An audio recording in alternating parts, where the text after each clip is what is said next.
All right, welcome everyone. I'm super excited to have you here for this explainer. Today, we're unpacking a truly fascinating legal memorandum that takes something we do literally every single day, using basic everyday words, and shows us exactly how federal law defines them. We're going to look at how a single word is heavily scrutinized, defined, and structured within the legal code. And honestly, understanding this doesn't just clear up a myth, it actually protects you from falling for online legal scams that promise you magically don't have to pay taxes just because of how a word is spelled. So let me throw a viral internet mystery your way. It's a claim you might have actually scrolled past on social media or seen popping up in a forum.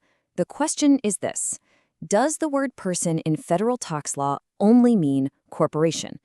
I mean, it sounds like a massive loophole, right? The idea that if you're a flesh and blood human being, the law simply doesn't see you as a person.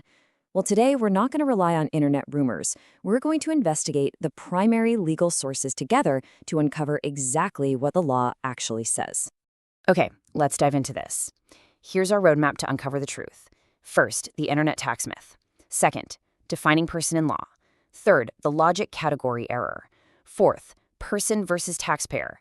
And finally, jurisdiction and final takeaways. Let's get to it. Section 1.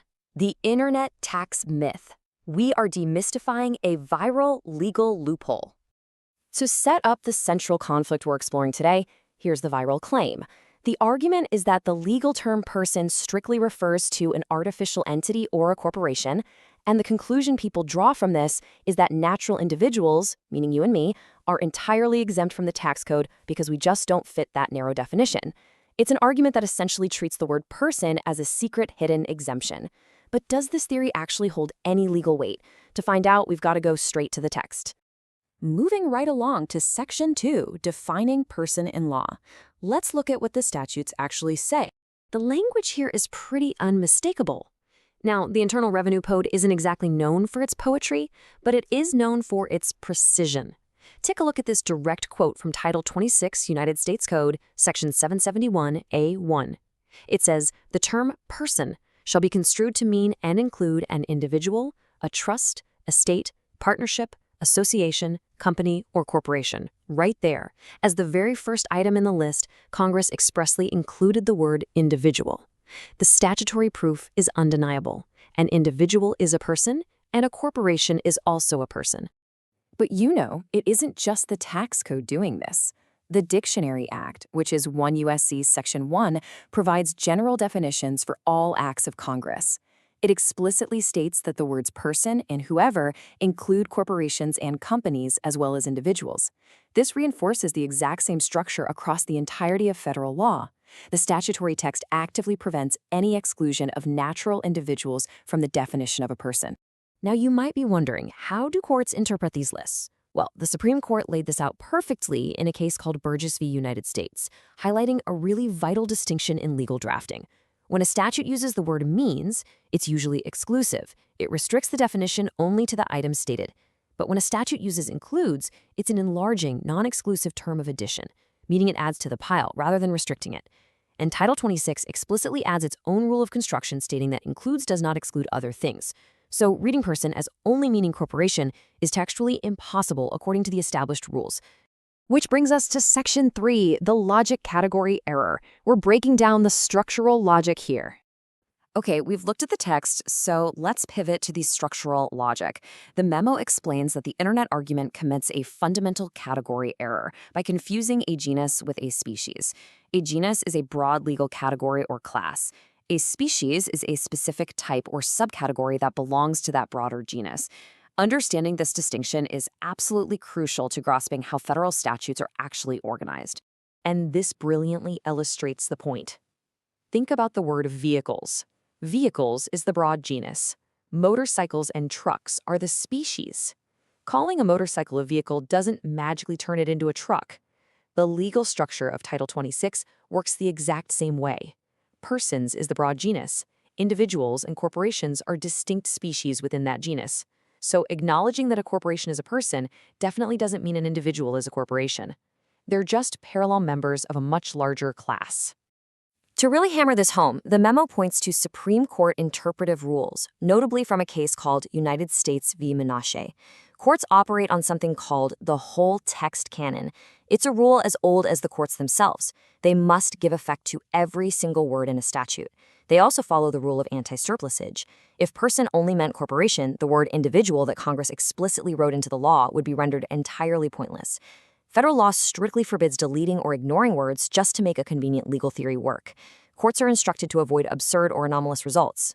All right, Section 4, Person versus Taxpayer. This is the legal funnel of liability. And this brings us to a crucial plot twist. If being a person includes individuals, does that mean every person automatically owes a tax? Actually, no, not at all. Here's another definition from Title 26, Section 7701A14. The term taxpayer means any person subject to any internal revenue tax. This is huge. Taxpayer is actually a smaller subset of person. All taxpayers are persons, but not all persons are taxpayers for every single tax.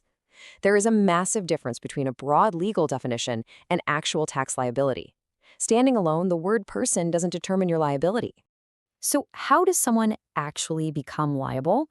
Well, it requires a rigorous sequence of steps, not just one magic word. Step 1 is identifying the specific statute. Step 2, checking the express definition of person. Step 3 involves locating the actual tax-imposing provision. Step 4 is applying the specific filing, payment, and assessment rules. And only then, at Step 5, do you determine taxpayer status for that specific tax. It's a strict statute-by-statute analysis. Ultimately, federal tax law applies to multiple legal actors depending entirely on the subject matter. For example, specific regulations like Section 1.6012-1 implement individual return obligations.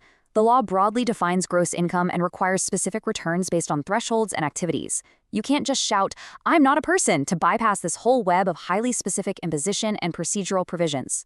Finally, Section 5, Jurisdiction and Final Takeaways. Let's look at the real-world consequences. So, what happens when this actually goes to court? The memo makes it super clear that you cannot stop your analysis at the word person. You have to ask which court has authority.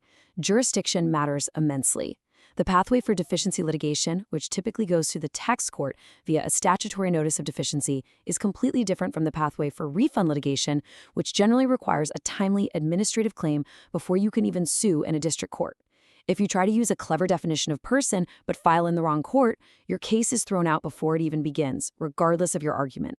So, the crucial point is, the overwhelming precedent from the Supreme Court and appellate courts makes this reality clear. We see Burgess mandating that explicit statutory definitions control. We see Menashe demanding that courts give effect to every single word. We see Rogers establishing how enforcement reaches distinct property interests. And finally, the Seventh Circuit in Granval explicitly notes that attempts at personal relabeling to escape tax are typical of frivolous claims.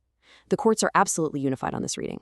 Okay, let's recap the whole shebang. When we put all the puzzle pieces together, what do we actually have? First, person is a broad genus that undeniably includes natural individuals as well as entities.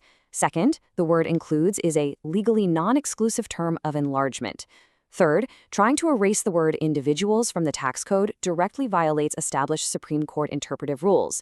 And finally, determining actual tax liability requires a rigorous, step-by-step, statute-by-statute analysis. The viral internet myth simply does not survive contact with the actual legal texts. I want to leave you with this final provocative thought. Next time you read about a massive legal loophole online, ask yourself, are you reading the whole statute or just the parts you want to see? Are you looking at the actual definitions Congress wrote, or are you looking at a creative relabeling designed to sell a myth? Always look for the structure, the context, and the full text. Thank you so much for hanging out and exploring this fascinating topic with me. Keep learning, keep questioning, and I'll catch you next time.